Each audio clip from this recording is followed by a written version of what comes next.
Et donc après la Martinique, c'est au tour de la Guadeloupe de se reconfiner dès demain. Là aussi, les cas de Covid-19 explosent. Reconfinement pour une durée d'au moins 3 semaines avec un couvre-feu de 20 h à 5 h.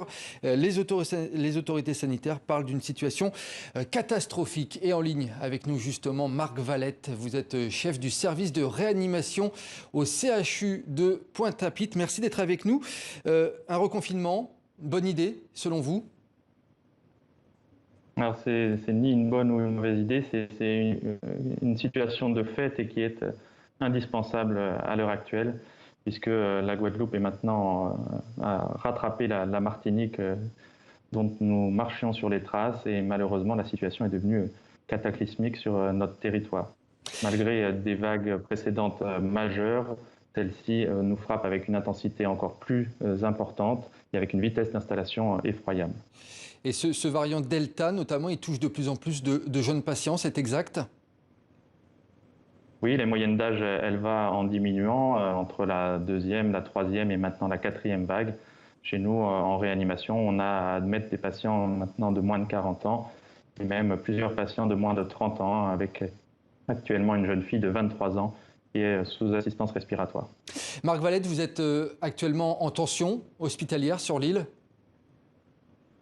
La tension, elle est majeure et on a en 15 jours de vagues atteint des sommets que nous n'avions jamais atteints précédemment, alors même que la deuxième vague a été majeure, nécessitant le concours du service de santé des armées.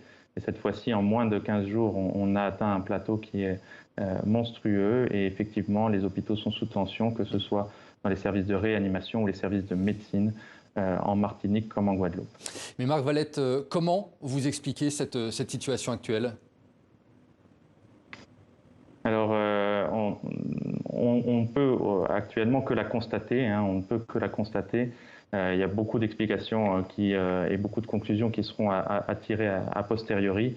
Mais là où on est actuellement, on a besoin surtout de faire entendre l'importance de la crise qui est la nôtre et du besoin de renfort qui est le nôtre de la part du national, et qui est un besoin urgent, parce que malheureusement la situation angoissante et la situation que tout le monde a craint en métropole, de n'être pas en mesure de prendre en charge tous les patients qui le mériteraient, c'est une situation que nous vivons et qui est notre quotidien actuellement en Guadeloupe et en Martinique. Et justement, il est prévu que de nouveaux patients soient transférés en métropole ? Oui, oui, nous allons pour la première fois depuis le départ de la crise Covid activer des transferts en métropole qui auront lieu courant de cette semaine, avec des évacuations sanitaires perlées, c'est-à-dire des évacuations qu'on va réaliser au quotidien pour désengorger un tant soit peu la réanimation. Et ce sont des évacuations qui vont se faire 2 patients par 2 patients. Et pour vous donner une idée, hier, c'est 6 patients qui ont été admis en réanimation Covid au CHU de la Guadeloupe. Marc Valette, il nous reste quelques secondes. Quid des vaccins sur l'île ? Est-ce que la campagne de vaccination est en train de faire effet ? Donc là encore, on ne peut que constater la faible couverture vaccinale, mais je vais vous dire, là où on est actuellement dans la vague, c'est un sujet très clivant chez nous, et mon propos aujourd'hui est de dire que bien sûr on prend en charge tous les patients, qu'ils soient vaccinés ou pas vaccinés, et de fait effectivement les patients non vaccinés représentent l'écrasante majorité des patients que nous avons à prendre en charge, mais malheureusement là n'est plus la question pour nous. On ne peut que le constater et se mobiliser tous ensemble pour prendre en charge un maximum de patients.